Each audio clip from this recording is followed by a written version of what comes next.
Metre को लेकर छिड़े घमासान और भ्रम को लेकर पटना के डीएम चंद्रशेखर सिंह ने स्मार्ट मीटर क्यों जरूरी है इसकी जानकारी लोगों को दी। इन्होंने कहा कि स्मार्ट मीटर पूरी तरह पारदर्शी है और इसमें कहीं से भी ये कहना कि ज्यादा बिल आता है ये गलत है। डीएम ने कहा कि अब रिचार्ज खत्म होते ही कनेक्शन नहीं काटे जाएंगे, बल्कि पहले कई दिनों से अलर्ट मैसेज आना शुरू हो जाएगा।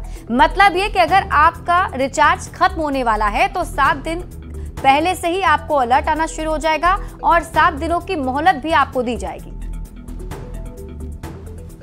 और अभी जो अचानक कहा जाता है कि अचानक बिजली कट जाती है और अंधेरा हो जाता है, तो इसके लिए सरकार ने निर्णय लिया है कि एक तो बिजली दिन में कटेगी 12 से 2 बजे के या दोपहर में कटेगी, रात में नहीं कटेगी। आपका मीटर में अगर पैसा खत्म हो गया है तब भी रात में नहीं कटेगी।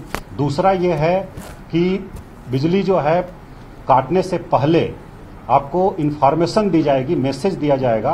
पहले 3 दिन पहले मैसेज दिया जाता था, लेकिन अब 1 सप्ताह पहले से मैसेज दिया जाएगा कि आपका बैलेंस खत्म हो रहा है, आप इसको रिचार्ज कर लें, अन्यथा आपकी बिजली कट सकती है, इस तारीख तक कट सकती है। तो उस बीच में आप रिचार्ज कर सकते हैं और आपकी बिजली रहेगी।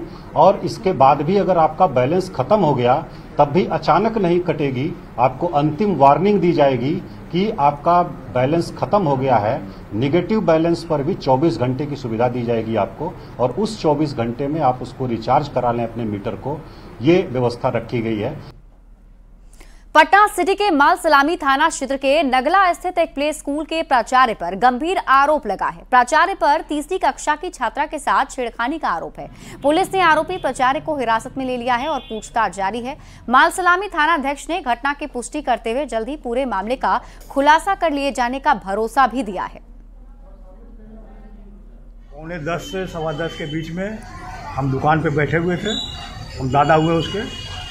बच्ची आई, बोली कि ये मास्टर साहब हमरा से गलत काम करवाते हैं, यही बोली। तो फिर हम लोग गए, हम लोग हंगामा किया कि भाई मास्टर को बुलाइए। मास्टर नहीं तो वो लोग चले गए थे, फरार हो गए। तो आपने थाना पे आगे सर? थाना को हम लोग खबर दिया। हाँ, थाना आया और सब आया, यहाँ पर आके बैठे हुए हैं। बोले कि हमको भी जा रहे हैं मेडिकल कराने, और घर पर चले गए। घर का तो कोई मैटर है नहीं। सूचना मिली कि माल सलामी थाना नागला स्थित एक प्ले स्कूल की 10 वर्षीय बच्ची के साथ प्ले स्कूल के प्रिंसिपल के द्वारा छेड़खानी की घटना की गई। सूचना मिलने पर तत्काल कार्रवाई करते थाना की महिला पुलिस पदाधिकारी को लगाया गया। महिला पुलिस पदाधिकारी द्वारा बच्ची से कुछ बयान दर्ज करने के बाद उन्हें मेडिकल के लिए भेजा गया तथा आरोपित प्रिंसिपल को हिरासत में लेकर पूछताछ किया जा रहा है। अग्रिम कार्रवाई की जा रही है। और इसी बीच पटना से आपको बड़ी खबर बता दें, आदिवासी युवती के साथ रेप की खबर मिल रही है। फुलवारी शरीफ की ये वारदात है। बताया जा रहा है कि इस पूरे मामले में पुलिस ने एक युवक को गिरफ्तार भी कर लिया, हालांकि दूसरा युवक फरार बताया जा रहा है। डीएसपी फुलवारी शरीफ ने इसकी पुष्टि की है। तो बड़ी खबर आपको पटना से बता रहे हैं, जहां आदिवासी लड़की के साथ रेप की वारदात को अंजाम दिया गया है, जिसमें पुलिस की टीम ने कार्रवाई करते हुए एक युवक को गिरफ्तार किया है, दूसरे की तलाश जारी। तो बड़ी खबर आपको इस वक्त पटना से बता रहे हैं। जानकारी के मुताबिक एक आदिवासी युवती से रेप की वारदात को अंजाम देने की खबर मिली है, जिसके बाद पुलिस में से शिकायत की गई। पुलिस की टीम ने त्वरित कार्रवाई करते हुए एक आरोपी को इस मामले में गिरफ्तार किया है। बताया जा रहा है कि दूसरा आरोपी इस मामले में फरार है, जिसको लेकर पुलिस की टीम लगातार तलाशी कर रही है। दूसरे आरोपी की भी गिरफ्तारी जल्द से जल्द हो, इसकी कोशिश पुलिस की टीम की तरफ से की जा रही है। डीएसपी फुलवारी शरीफ ने इस पूरे मामले की पुष्टि की है।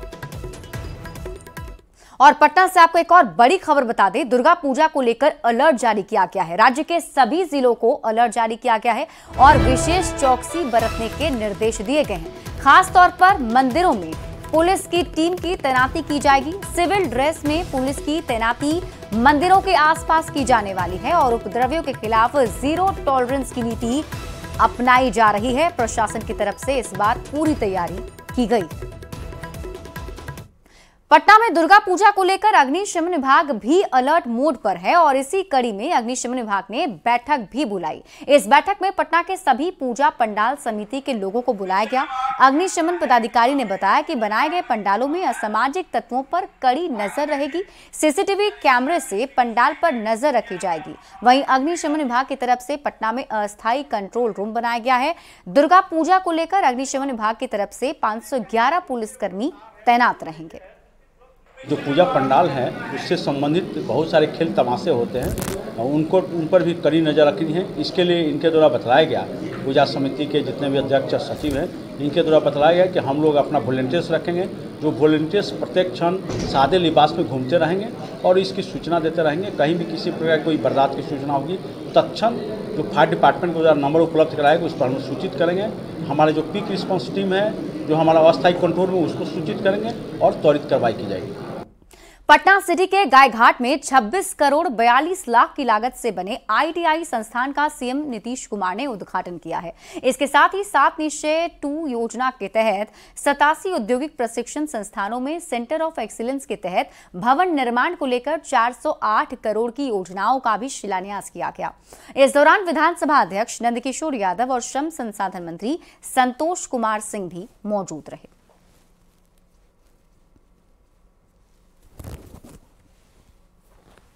और सपना पूरा हो गया।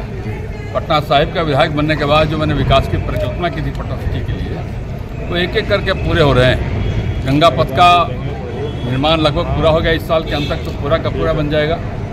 और दूसरा गंगा के किनारे नीचे जो सड़क बनी है वो पटना सिटी लोगों को बहुत राहत दे रहा है। मंगल तालाब का विकास के साथ साथ मेरे मन के अंदर एक बात जरूर थी कि पटना सिटी में ITI की स्थापना हो और बिहार की सरकार में मंत्री था तो निर्णय हुआ था कि प्रत्येक अनुमंडल में एक ITI की स्थापना की जाएगी। तो पटना सिटी अनुमंडल का ITI मेरे विधानसभा क्षेत्र में खुले, इसके लिए मैंने कोशिश की। आज वो सपना हमारा साकार हो गया। एक्चुअली बिहार के लिए नहीं पूरे देश के लिए एक मॉडल ITI कॉलेज होगा, क्योंकि इसका लोकेशन और इस जगह पे है और इतना जल्दी तैयार हुआ है।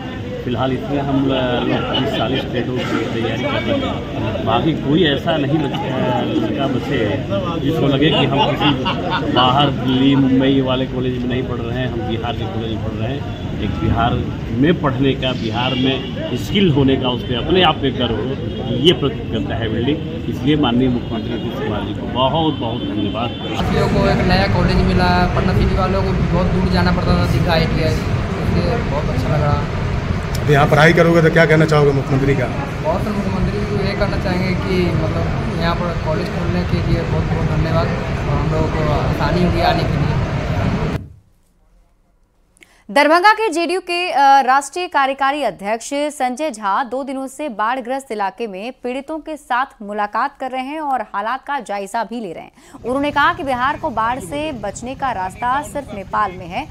जब तक नेपाल में हाई डैम नहीं बनता है तब तक बिहार में बागमती, कमला और कोसी नदी पर हाई डैम बनाकर कुछ हद तक बाढ़ पर लगाम लगाया जा सकता है। उन्होंने ये भी कहा कि बाढ़ का स्थायी निदान के लिए नेपाल में हाई डैम बनाना जरूरी है।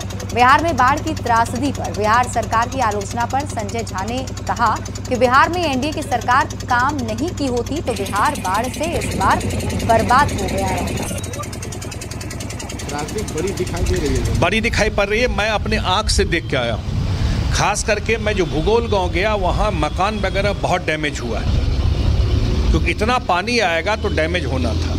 कोई जान माल का हमको रिपोर्ट नहीं मिला, लेकिन लोगों का खेती, लोगों का घर बहुत डैमेज हुआ है। और हम लोग लगातार ये बात बोल रहे हैं, उस पर काम भी किया है, बहुत काम किया है। उसका प्रभाव है कि इसके प्रभाव को भी मिनिमाइज किया है, कम किया है। कोई कहे ख़त्म हो जाएगा, वो तो दुनिया में ख़त्म नहीं होगा।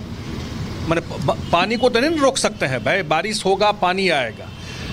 और इसका सबसे बड़ा जो हमको लगता है कि एक तो अभी इमीडिएट जो रिलीफ है लोगों को वो मिल रहा है, जो कमी है उसको दुरुस्त किया जा रहा है। 2 अक्टूबर 2024 को प्रशांत किशोर ने अपनी पार्टी बनाई और मनोज भारती को कार्यकारी अध्यक्ष बनाया। प्रशांत किशोर ये बताना नहीं भूले कि मनोज भारती दलित समाज से आते हैं। मनोज भारती को लेकर उनके गांव के लोग क्या सोचते हैं, ये जानने के लिए न्यूज़ 18 की टीम उनके पैतृक गांव मधुबनी के खिड़हर पहुंची।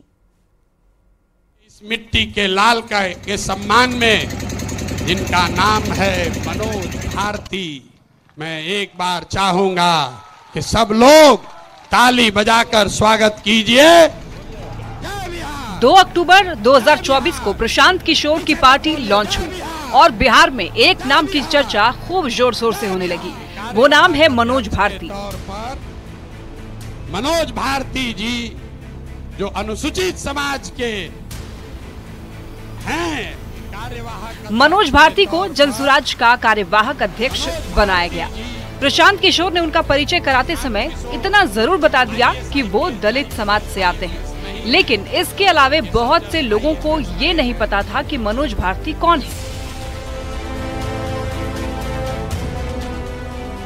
ये इसलिए नहीं है कि ये दलित समाज के हैं, ये काबिल हैं जो दलित समाज के भी हैं। न्यूज 18 की टीम मनोज भारती के पैतृक गांव मधुबनी के खिड़हर भी पहुंची, लेकिन खिड़हर बाजार के लोग ही मनोज भारती के बारे में नहीं जानते। क्या मनोज भारती को आप लोग जानते हैं? नहीं जानते हैं। नहीं पहचान का कोई जानकारी नहीं। अब बने हुए हैं तो अब आएंगे फील्ड में तो पहचान लेंगे, जान लेंगे। इससे पहले तो नहीं जानते थे। वैसे उनके गांव के कुछ नजदीकी लोग जरूर जानते हैं कि मनोज भारती पूर्व IFS है, जो बेलारूस, इंडोनेशिया, यूक्रेन सहित कई देशों के राजदूत भी रहे हैं। गाँव हमारा संगे उनकर विशेष घूमना फिरना हमारा संगे चलन। मनोज भारती लंबे समय बाद कोरोना के लॉकडाउन में अपने गांव खिड़हर आए थे। रिश्ते में उनके भतीजे लगने वाले संदीप भारती की अगर माने तो मनोज भारती के मन में समाज के लिए कुछ करने की चाहत जरूर है। उनकर शुरू से इच्छा रहन कि हम सामाजिक कुछ विकास करी। तो सेवा रहत काल में तो नहीं विकास कर पेलखिन, सेवा रहत काल में तो विदेश में सेवा कलखिन जे सरकार के नियमानुसार।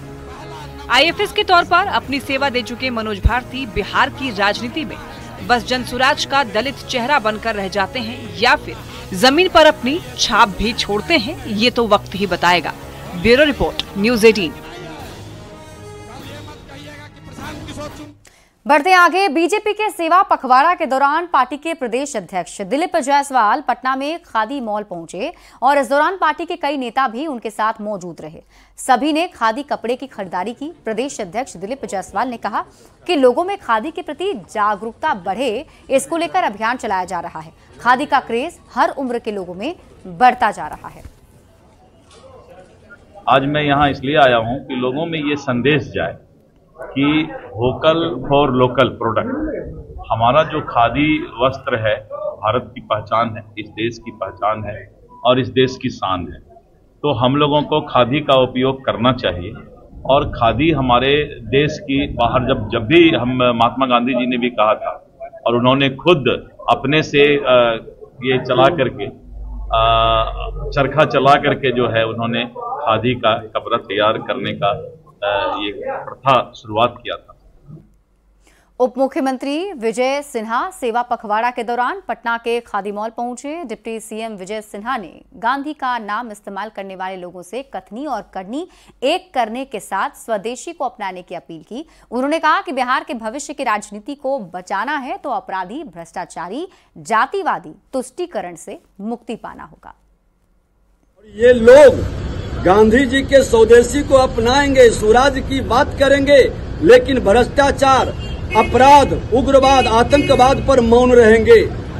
संकल्प ले गांधी के नाम लेने वाले कि अपराधी, भ्रष्टाचारी, आतंकवादी, उग्रवादी को मैं राजनीति में शरण नहीं दूंगा, तभी वो अधिकृत है गांधी जी का नाम लेने का। और यार रुकने एक छोटे से ब्रेक के लिए, जल्द लौटते हैं वापस।